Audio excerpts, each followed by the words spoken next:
মদিনার ঘরে ঘরে খুশির আনন্দ, অলিতে গলিতে চলছে আনন্দের খুশির জোয়ার। বাচ্চাদের জন্য প্রস্তুত করা হচ্ছে নতুন নতুন জামা কাপড়। চারিদিকে এত হইহুল্লোড়, এত আনন্দ, একটাই কারণ, 2 দিন পর পালিত হতে যাচ্ছে মুসলমানদের সবচেয়ে বড় ধর্মীয় অনুষ্ঠান, পবিত্র ঈদ। মদিনার ঘরে ঘরে যখন ঈদের খুশি, ওমর রাদিয়াল্লাহর ঘরে দেখা দিল এক ধরনের বিষণ্ণতা। ঘরে ছিল না বাড়তি কোনো উৎসব, না কোনো ঈদের খাবার দাবার। অথচ ওমর রাদিয়াল্লাহু তাআলা আনহু ছিলেন পুরো মুসলিম জাহানের খলিফা ও অর্ধেক দুনিয়ার শাসক। তা সত্ত্বেও নিজ ও নিজের পরিবারের জন্য জামা কাপড় বা খাবার দাবার কেনার জন্য সেরকম কোনো আর্থিক অবস্থা তার ছিল না। ওমর রাদিয়াল্লাহু তাআলার স্ত্রী উম্মে কুলসুম তাকে এসে বলে অন্তত নিজের মেয়ের জন্য একটি নতুন জামার ব্যবস্থা করতে।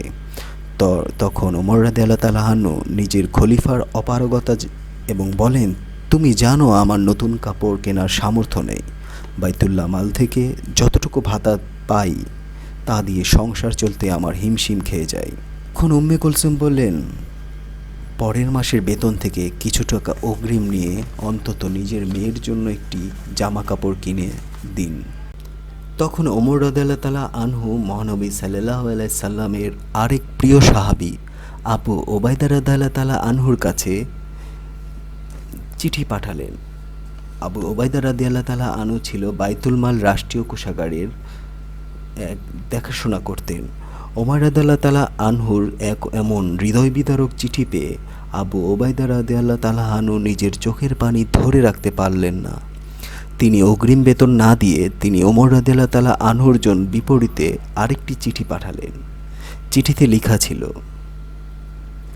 হে প্রিয় আমিনুল মুমিনিন, অগ্রিম বেতন বরাদ্দের জন্য 2টি বিষয়ে আপনাকে ফয়সালা দিতে হবে। প্রথমত বিষয়, আপনাকে ফয়সালা দিতে হবে যে আগামী মাস পর্যন্ত আপনি বেঁচে থাকবেন কিনা, আর বেঁচে থাকলেও আপনি খলিফার দায়িত্বে বহাল থাকবেন কিনা। ওমর রাদিয়াল্লাহু তাআলা আনহু এমন কাঁদতে থাকলেন এবং বিশ্বে উপলব্ধি করতে পারেন তিনি মুসলিম জাহানের জন্য ন্যায়পরায়ণ বা মুসলিম শাসক তিনি একা নন, তার মতো ওবায়দা রাদিয়াল্লাহু তাআলা রয়েছেন। ইনি সেই ওবায়দা রাদিয়াল্লাহু তাআলা আনহু যার জন্য মহানবী সাল্লাল্লাহু আলাইহি সাল্লাম বলেছেন, প্রত্যেক জাতির জন্য একজন অভিভাবক আসবে।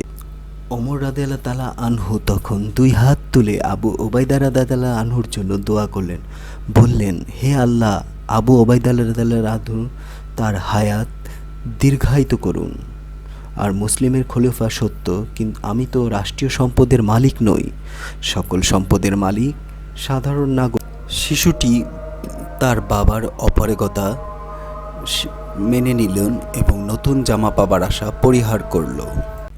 খলিফা হিসেবে দায়িত্ব পাবার পর থেকে ওমর রাদিয়াল্লাহু তাআলার সংসারে যে অভাব অনটন বা অসচ্ছলতা এসেছিল তা তিনি মেনে নিয়েছিলেন। রাষ্ট্রীয় কোষাগার থেকে যেতটুকু ভাতা প্রয়োজন ছিল তার পরিবার এবং আত্মীয় স্বজনের জন্য ঠিক ততটুকুই গ্রহণ করতেন। বাড়তি কোনো অর্থের মালিক তো সে নয়, তাই তিনি বাড়তি অর্থ গ্রহণ করতেন না।